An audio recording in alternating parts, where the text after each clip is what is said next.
Havendo Deus falado no Antigo Testamento. Stephen Cohn. Edições Tesouro Aberto. Ruth, o resgate da herança.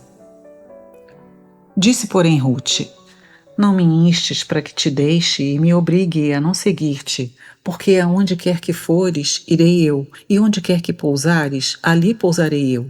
O teu povo é o meu povo, o teu Deus é o meu Deus. Onde quer que morreres, morrerei eu, e aí serei sepultada. Faça-me o Senhor o que bem lhe aprouver, se outra coisa que não seja a morte me separar de ti. Ruth 1, 16 e 17. Então disse Boaz a Ruth: Ouve, filha minha, não vás colher em outro campo, nem tampouco passes daqui. Porém, aqui ficarás com as minhas servas. Estarás atenta ao campo que cegarem e irás após elas. Não dei ordem aos servos que te não toquem? Quando tiveres sede, vai às vasilhas e bebe do que os servos tiraram. Então ela, inclinando-se rosto em terra, lhe disse: Como é que me favoreces e fazes caso de mim, sendo eu estrangeira? Respondeu Boaz e lhe disse: Bem me contaram tudo quanto fizeste a tua sogra depois da morte de teu marido, e como deixaste a teu pai e a tua mãe, e a terra onde nasceste, e vieste para um povo que dantes não conhecias. O Senhor retribua o teu feito, e seja cumprida a tua recompensa do Senhor, Deus de Israel, sob cujas asas vieste buscar refúgio. Ruth 2, 8 a 12. Disse ele: Quem és tu? Ela respondeu: Sou Ruth, tua serva. Estende a tua capa sobre a tua serva, porque tu és resgatador. Disse ele: Bendita sejas tu do Senhor, minha filha. Melhor fizeste a tua última benevolência que a primeira, pois não foste após jovens, quer pobres, quer ricos. Agora, pois, minha filha, não tenhas receio. Tudo quanto disseste eu te farei, pois toda a cidade do meu povo sabe que és mulher virtuosa. Ruth 3, 9 a 11.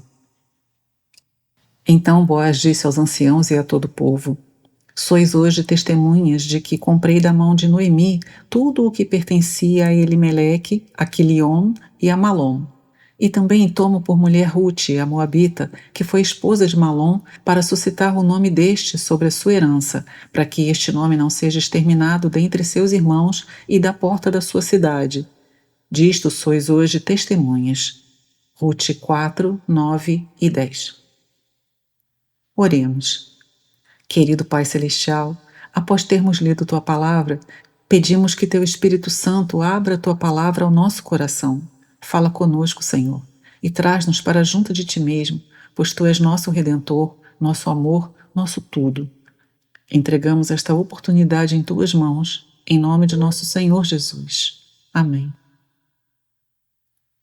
Em toda a Bíblia, só existem 2 livros cujo título é nome de uma mulher, Ruth e Esther. Sabemos que existem diferenças marcantes entre essas 2 mulheres. Ruth era moabita, de origem gentia, mas foi soberanamente introduzida no povo da aliança de Deus. Esther era uma mulher judia, mas foi soberanamente introduzida na corte de um reino gentio. Todavia, existe algo que é comum às 2 mulheres. Ambas foram usadas para o cumprimento do propósito de Deus. O livro de Ruth vem após o livro de Juízes. No antigo cânon judeu das Escrituras, Ruth e Juízes eram colocados juntos como um só livro. O evento registrado no livro de Ruth ocorreu durante a época dos Juízes, embora não se possa precisar exatamente qual era o juiz naquele momento. Algumas pessoas creem que o livro de Ruth se passa nos tempos de Gideão, pois antes de ele ser levantado por Deus como juiz, os filhos de Israel estavam sob opressão e privados de suas colheitas e havia fome na terra. Portanto, é provável que a história registrada no livro de Ruth tenha se passado na época em que Gideão era juiz. Existe uma grande diferença entre os livros de Juízes e de Ruth. Em Juízes, lemos a história trágica e triste do povo de Deus. Eles foram infiéis a Deus e, por causa disso, foram oprimidos pelos inimigos que estavam entre as tribos e ao redor delas. Eles não somente foram incapazes de possuir plenamente sua possessão, mas estavam em perigo de perder o que haviam conquistado. O livro de Juízes narra uma história muito triste. Entretanto, quando você chega ao livro de Ruth, descobre o lado positivo da história dos filhos de Israel. Você percebe que, pela graça soberana de Deus, tudo parece ser restaurado. A redenção e a resgate da herança. Portanto, o livro de Ruth fornece o lado glorioso da história dos filhos de Israel na época dos juízes. O livro de Ruth é um dos rolos festivos que é lido na época da festa de Pentecostes. Este livro não contém apenas uma história muito bonita, mas nele também vemos os princípios da graça e da redenção. Ruth era moabita, e se voltarmos até o capítulo 19 de Gênesis, notaremos que Moabe nasceu de um pecado terrível. A própria palavra Moabe significa aquilo que vem do pai, ou seja, o que é nascido da carne é carne. De acordo com Deuteronômio, até a sua 10ª geração, um moabita não poderia entrar na congregação dos filhos de Israel. Em outras palavras, os moabitas estavam totalmente excluídos das promessas de Deus, e Ruth era uma moabita. Contudo, mediante a graça soberana, ela foi introduzida no povo da aliança de Deus. Não somente isso, foi graças a ela que o rei Davi veio a nascer. Na genealogia do Senhor Jesus, que está no capítulo 1 de Mateus, ela é uma das 4 mulheres mencionadas. Nosso Senhor Jesus veio por meio dela. Isso demonstra para nós a tremenda, soberana e impressionante graça de Deus. O livro de Ruth está entre os livros de Juízes e de 1 Samuel. Ao final do livro de Juízes, o Espírito Santo faz um comentário sobre a razão pela qual houve tal desordem na história do povo de Deus. Ela aconteceu porque naquela época não havia rei em Israel, e cada um fazia o que parecia correto a seus próprios olhos. Então, em 1 Samuel, Deus apresenta o seu rei para o seu povo. O primeiro livro de Samuel é a história do rei, e entre esse livro e Juízes encontra-se Ruth. Na verdade, Ruth é o elo entre Juízes e 1 Samuel, pois por meio de Ruth, Davi veio ao mundo. Portanto, o livro de Ruth é muito importante na palavra de Deus. Ele não é apenas uma bela história, mas nos traz um quadro da redenção de nosso Senhor. A disciplina de Deus. Durante a época dos juízes, houve fome na terra, embora aquela fosse a terra prometida. No capítulo 8 de Deuteronômio, você descobre que essa terra era boa. Ela era cheia de fontes, córregos e rios. Era uma terra de cevada, trigo, milho, oliveiras e vinhedos, cobre e ferro. Era uma terra abençoada por Deus, onde manava leite e mel. Se os filhos de Israel guardassem a palavra de Deus, os olhos dele estariam sobre essa terra. Deus abençoaria o céu abençoaria a terra produziria em abundância. Não haveria escassez naquela terra. Contudo, nos deparamos com o fato de que havia fome na terra. Isso era algo extraordinário e não deveria acontecer. Qual foi a razão disso? Os filhos de Israel se rebelaram contra Deus. Eles não guardaram a sua aliança e os seus mandamentos. Em vez disso, eles cometeram abominações e adoraram ídolos. Eles se apartaram de Deus e essa é a razão pela qual a terra foi amaldiçoada. A mão disciplinadora de Deus veio sobre a terra. Quando a disciplina de Deus vem sobre um povo, o que ele deve fazer? Eles devem se humilhar sob a poderosa mão de Deus e arrepender-se. Se eles se arrependerem, Deus os perdoará e os colocará de novo sob suas bênçãos.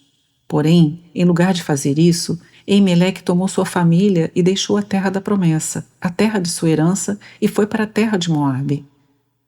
Esse homem escapou da disciplina do Senhor. É icônico notar que o nome Elimeleque significa aquele cujo Deus é rei. O nome de sua mulher, Noemi, significa minha satisfação. Eles saíram de Belém, a casa do pão, rumo à terra de Moabe, que se refere ao que é da carne. Será que podemos julgar esse homem?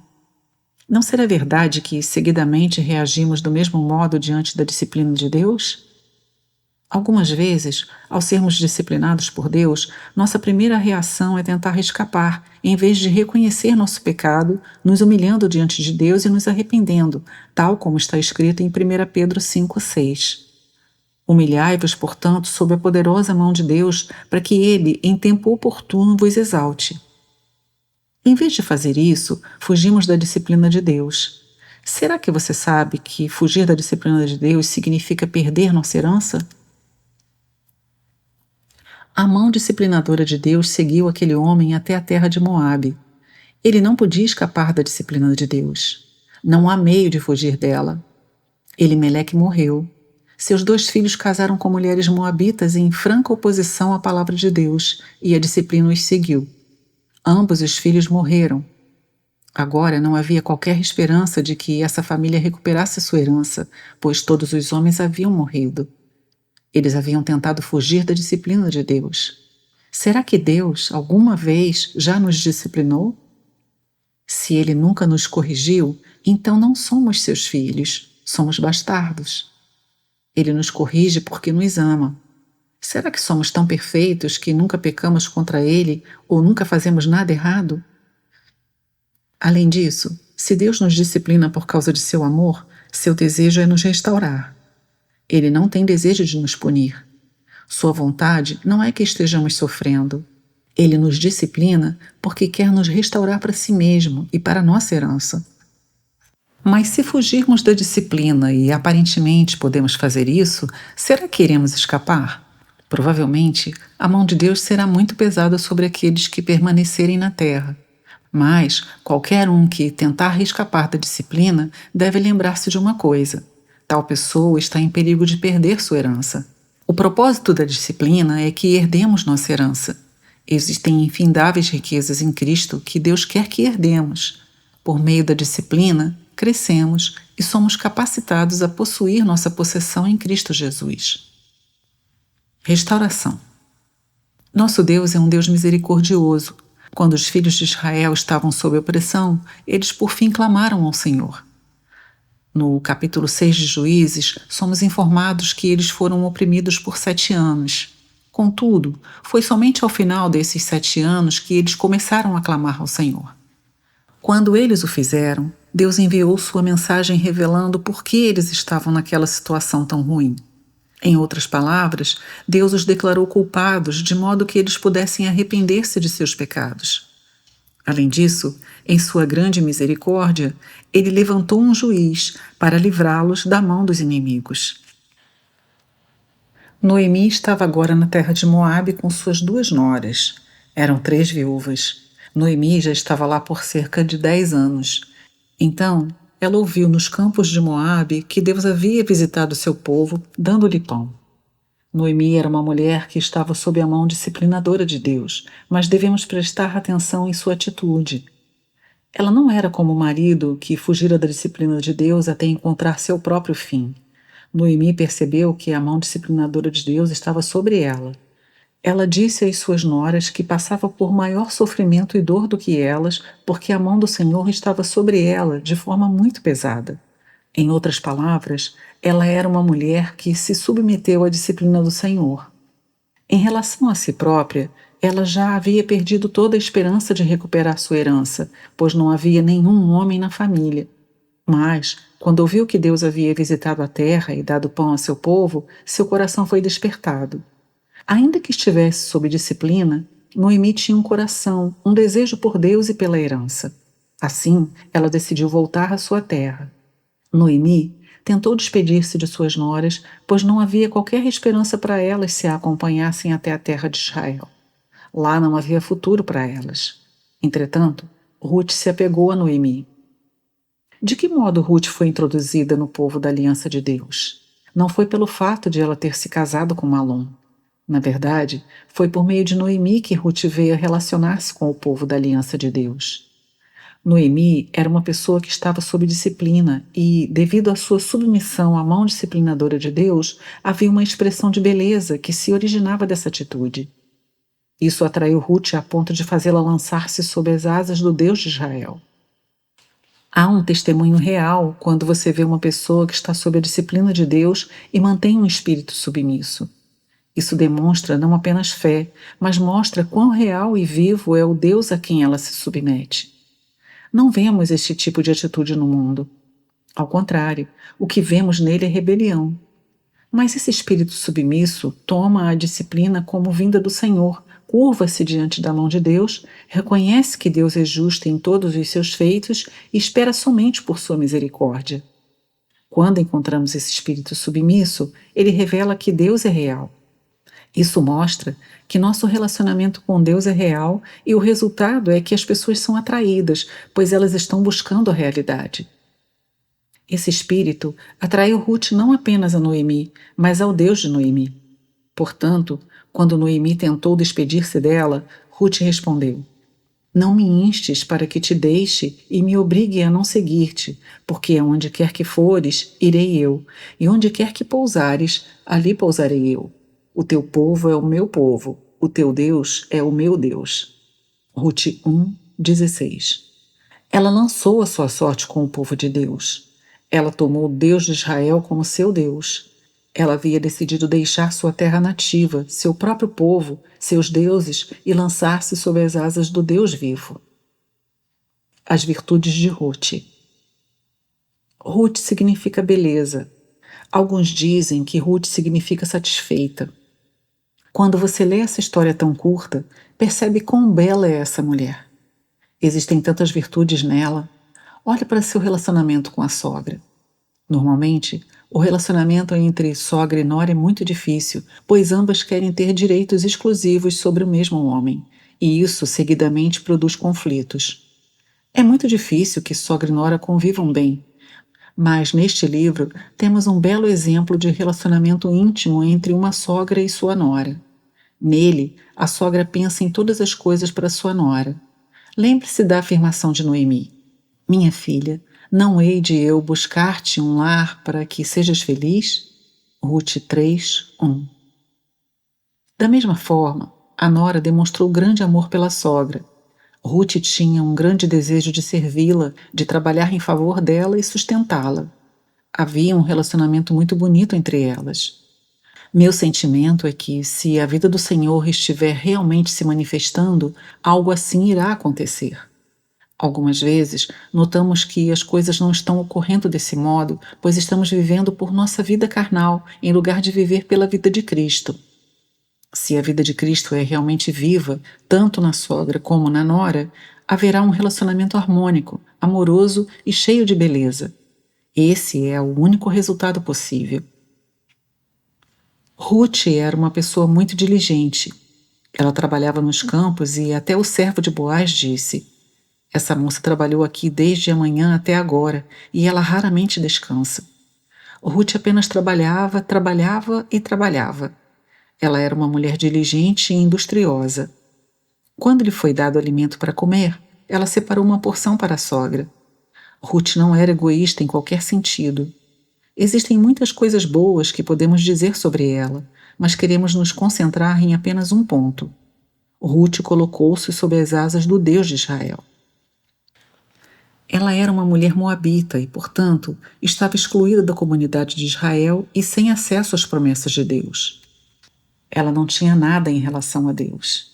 Contudo, Ruth foi trazida até ele. Ela se colocou sob as asas de Deus. Segundo a lei, Ruth não teria qualquer participação até a 10ª geração depois dela. Entretanto, Deus não tratou com ela de forma legalista. Ele a tratou segundo a graça. Um irmão afirmou o seguinte: os filhos de Israel não amaram a Deus e estavam em risco de perder sua herança. Contudo, havia uma mulher moabita que amava a Deus e, por causa desse amor, ela ganhou a herança. Deus nunca irá recusar alguém que o ama, independente do passado dessa pessoa. Você lembra que no capítulo 7 de Lucas, o Senhor disse o seguinte a Simão, o fariseu, com respeito à mulher pecadora: Perdoados lhe são os seus muitos pecados, porque ela muito amou. Em seu coração, Ruth foi conduzida a Deus por intermédio de Noemi. Ela disse: O teu povo é o meu povo, o teu Deus é o meu Deus. Por causa disso, a bênção do Senhor veio sobre ela. Penso que isso deve nos ensinar uma lição. Acima de todas as coisas deve haver amor. Se amarmos a Deus, Ele nunca irá nos rejeitar. Nosso parente. Uma terceira pessoa aparece em cena, Boaz. Seu nome significa nele a força.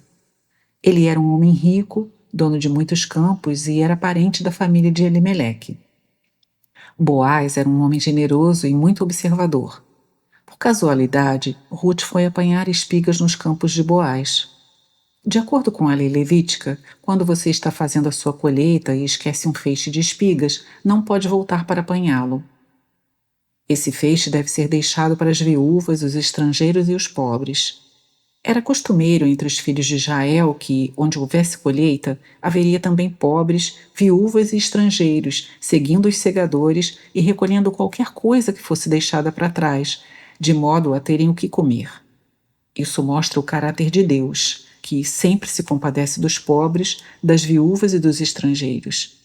Por meio disso, Deus relembrava aos filhos de Israel que eles haviam sido estrangeiros na terra do Egito e deveriam fazer aos outros o que desejavam que os outros fizessem com eles.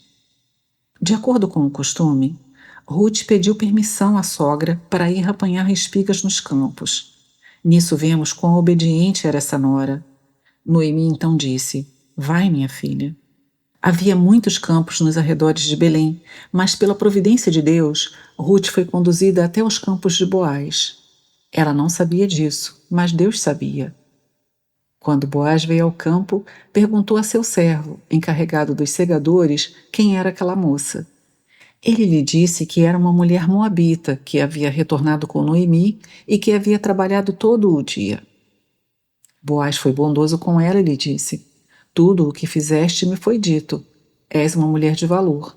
Decidiste deixar tua terra, teu lugar de nascença, teu próprio povo e vieste buscar refúgio sob as asas de Deus. O Senhor retribua teu feito e seja cumprida a tua recompensa." Essa é a razão pela qual Boaz foi tão bondoso para com Ruth. Em outras palavras, Boaz aqui representa Cristo. Ele é um tipo de Cristo. Nosso Senhor Jesus é nosso parente. Contudo, em que sentido Deus pode ser nosso parente? Deus é nosso Criador, aquele que nos fez. Nós somos seres criados por Ele. Num sentido, as Escrituras dizem que somos como barro nas mãos do oleiro.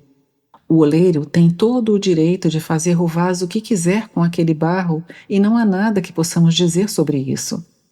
Portanto, como Deus pode ser nosso parente? Existe um relacionamento envolvido nessa questão. Sabemos que isso ocorre porque o Verbo se fez carne e habitou entre os homens, cheio de graça e de verdade. No que se refere a Deus, Ele está muito, muito acima de todos nós. Nesse sentido, existe uma distância muito grande.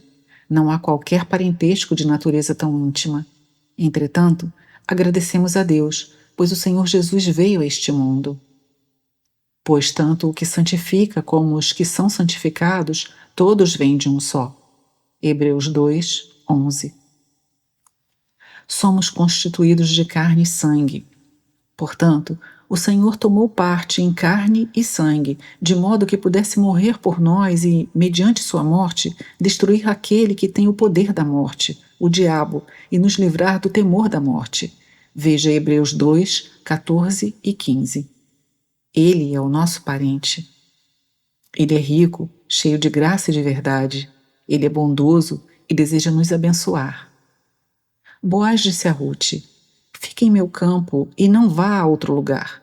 Rebusque somente em meu campo." Até mesmo o rebuscar após os segadores era abundante nos campos de Boaz. Antes de termos conhecido o Senhor, talvez tivéssemos algum tipo de desejo por ele. Nós ainda não havíamos conhecido o Senhor, mas, em sua providência, Deus estava nos conduzindo a seus campos. Não sei se você teve esse tipo de experiência. Embora você não conhecesse a Deus, havia um desejo em seu interior. Então, para sua surpresa, você descobriu a si mesmo rebuscando nos campos de Boaz. Você estava recolhendo bênçãos de Deus e ele o abençoava de muitas formas. Isso me lembra da mulher cananeia que clamou ao Senhor por sua filha e o Senhor lhe respondeu que não era justo dar o pão dos filhos para os cachorrinhos. Então a mulher respondeu: "Isso é verdade, mas os cachorrinhos de estimação recolhem as migalhas que caem da mesa." Essa era a situação de Ruth naquele momento. Em relação ao povo judeu, ela era um cão, mas em relação a Deus, ela era um cãozinho doméstico e não um cachorro selvagem. Portanto, ela podia recolher as migalhas que as crianças deixavam cair. Infelizmente, Muitos ficam satisfeitos em apenas recolher fragmentos e migalhas. Eles pensam que é maravilhoso ficar sob a mesa recolhendo algo daquilo que cai. Eles não querem sentar-se com o rei e comer assentados à mesa. Entretanto, existe muito mais daquilo que o Senhor quer nos dar. Direito de resgate. Ruth foi conduzida até os campos de Boaz e, por causa disso, seu problema de encontrar sustento foi resolvido. Ela encontrou sustento até mesmo para a sogra. No entanto, será que isso é tudo? Nisso consiste tudo o que você deseja? Será que você deseja apenas alguma bênção de Deus?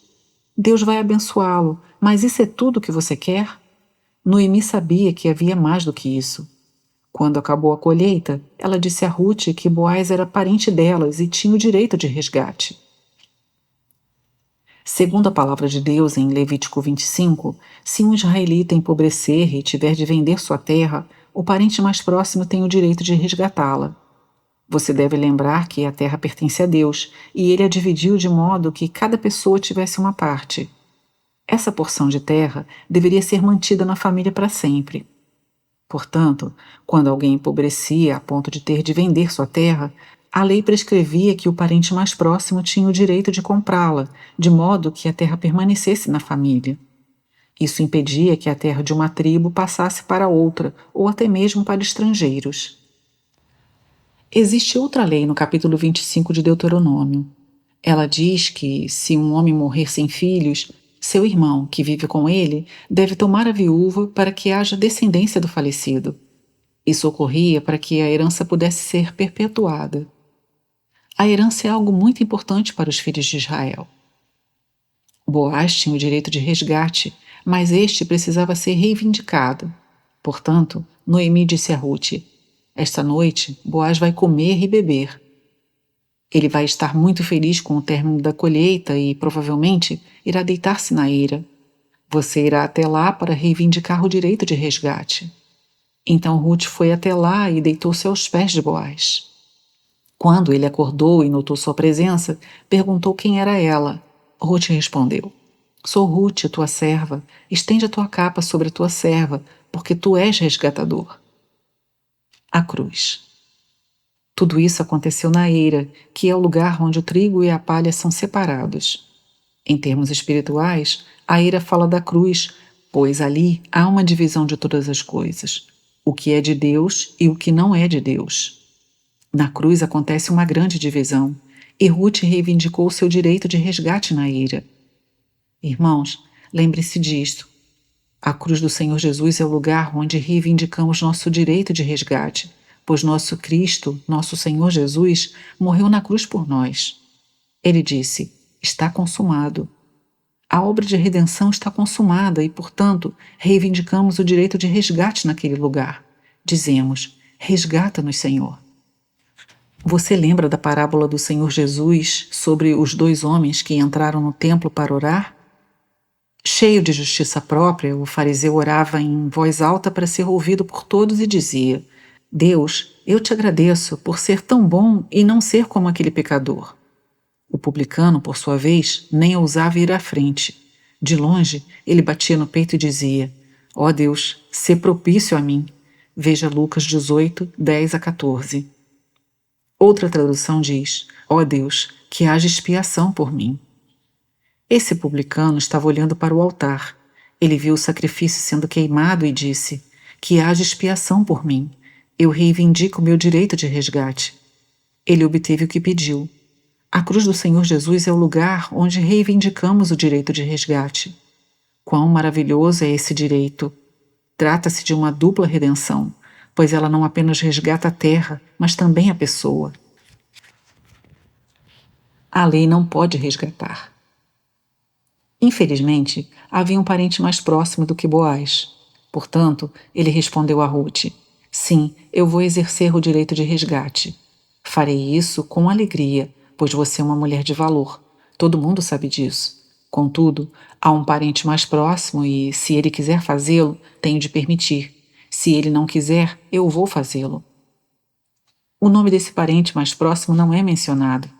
Em termos espirituais, quem pode ser esse parente em relação a nós? Num sentido, quem é mais próximo de nós que o Senhor Jesus? Antes que a graça viesse por meio do Senhor Jesus, Deus deu a lei por meio de Moisés. Em outras palavras, a lei veio primeiro e depois veio a graça. Você sabia que há algo que é mais próximo de você cronologicamente e que isso é a lei? Em que consiste a lei? Será que ela pode nos resgatar? Se você guardar a lei, realmente viverá. No entanto, quem pode guardar a lei? A lei é santa, mas nós estamos na carne, somos fracos. A lei não pode nos resgatar porque, ao fazer isso, ela vai prejudicar sua própria herança. Se a lei passar a dizer que tudo está bem, que não há problema algum, então ela se torna nula, não há mais lei. A lei não pode fazer tal coisa. Portanto, não há meio pelo qual a lei possa nos resgatar. A lei nos diz que, se guardarmos cada uma de suas normas, então viveremos. Se transgredirmos apenas uma delas, então morreremos.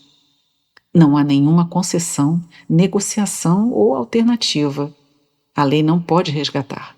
Por isso, aquele parente mais próximo disse que não poderia fazer o resgate e, em seguida, tirou a sandália e a deu a Boaz. Esse era o costume naquela época, quando uma pessoa não podia realizar uma transação. Graças a Deus, a lei não pode nos resgatar. Infelizmente, mesmo no mundo cristão, ainda há muita gente que tenta guardar a lei de modo a ser resgatada. Mas a própria lei nos diz que não pode fazer isso. É um caso perdido. Ninguém pode ser salvo senão por meio do sangue redentor do Senhor Jesus. Boaz não tinha apenas o direito do resgate, mas também tinha o desejo de resgatar. Ele estava desejoso e pronto para fazê-lo. Ele estava ansioso para resgatar e Noemi sabia disso. Ela disse que aquele homem não descansaria enquanto não tivesse feito tudo para o resgate. De fato, cedo pela manhã, ele foi até os portões da cidade, chamou aquele parente mais próximo, convocou as testemunhas e os anciãos e imediatamente tratou de realizar a transação. Sua amada esposa. Será que o mesmo não se passa com o Senhor Jesus? Quão ansioso Ele está para nos resgatar. Ele não apenas tem o direito de nos resgatar, os meios de nos resgatar e o desejo de nos resgatar, mas chega a estar ansioso para nos resgatar. Quão ansioso Ele está para fazer isso? Por que você não está ansioso a respeito disso? Permita que Ele o resgate, e não apenas a herança perdida será recuperada, mas a própria pessoa será resgatada. Boaz disse: Eu comprarei a terra e tomarei a Ruth para ser minha esposa. Você sabia que nossa herança foi perdida por causa do pecado? Tudo aquilo que Deus havia preparado para possuirmos pela eternidade foi perdido por causa do pecado. Além de termos perdido a herança, a graça que Deus tencionava nos conceder, também nos tornamos pessoas perdidas. Perder a herança é uma coisa, mas perder a si mesmo é outro assunto. E nós perdemos ambas coisas. Estávamos perdidos e havíamos perdido nossa herança. Não tínhamos nenhuma esperança. Nossa porção seria com o diabo no fogo que arde para sempre. Graças a Deus que, por meio do Senhor Jesus, Ele nos resgatou. Ele nos comprou para si mesmo, não para sermos seus escravos, mas para sermos sua amada esposa. União com Cristo. O resgate significa mais do que ter nossos pecados perdoados. É mais do que simplesmente ter nossa herança restaurada. Resgate quer dizer que, como pessoas, fomos redimidos a tal ponto que fomos colocados em união com Cristo. De alguma forma, pensamos que, ao ser resgatados, ganhamos algo.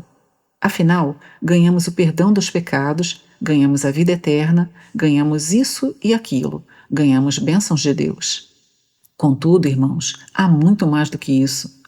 Quando somos resgatados, somos colocados em união com Cristo. Tudo que é de Cristo é nosso. Toda a plenitude, todas as riquezas de Cristo agora são nossas. Tudo isso decorre do fato de sermos um com Ele. Ao sermos unidos com Ele, tudo aquilo que Deus originalmente planejou nos dar, como herdeiros de Deus e co-herdeiros com Cristo, torna-se realidade. Estamos entrando agora na plenitude de Deus, e isso é resgate. Isso nos mostra quão grande é o alcance do resgate. O Senhor nos diz que já consumou tudo. Boaz declarou perante o povo: Hoje eu fiz tudo isso e vós sois testemunhas. O Senhor já fez tudo. Agora nos cabe entrar nessa realidade. Reinado. Ao final do livro, percebemos que Ruth, uma mulher moabita, não apenas tornou-se participante do povo da aliança, mas também foi levada à união com Boaz. Dessa união veio Davi. Este é o pai de Jessé, pai de Davi. Ruth 4:17. Em outras palavras, o rei foi introduzido. Elimeleque significa aquele cujo Deus é rei. Esse era seu nome, mas sua vida foi outra história. Ele não permitiu que Deus fosse rei sobre si. Se Elimeleque tivesse permitido que Deus reinasse em sua vida, ele teria ficado na terra prometida, apesar da fome que lá havia.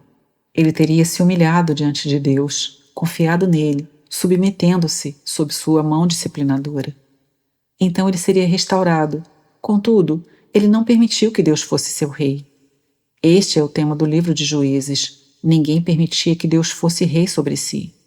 Eles próprios eram reis e faziam as coisas de acordo com sua própria vontade. Todavia, graças à união entre Ruth e Boaz, o rei foi trazido. Lembremo-nos disso. Graças à obra redentora do Senhor Jesus, somos levados à união com Cristo e, em nossa união com Ele, o reinado de Cristo é manifestado. Que o mundo inteiro saiba que nosso Senhor é Rei. Em nossa união com Cristo, não apenas desfrutamos de tudo o que Ele tem para nós, mas também declaramos que Ele é o nosso Rei e que Ele é o Rei do mundo inteiro. Nisso consiste o livro de Ruth. Oremos. Querido Pai Celestial, te agradecemos pelo livro de Ruth, pois ele nos mostra a tua maravilhosa graça e tua grandiosa redenção. Senhor, reconhecemos que somos como Ruth, estando totalmente apartados de ti. Contudo, em tua soberana graça, tu nos trouxeste para uma relação de aliança contigo. Nós te agradecemos por nos teres resgatado por meio da cruz do Senhor Jesus. Nós te agradecemos porque agora estamos unidos contigo.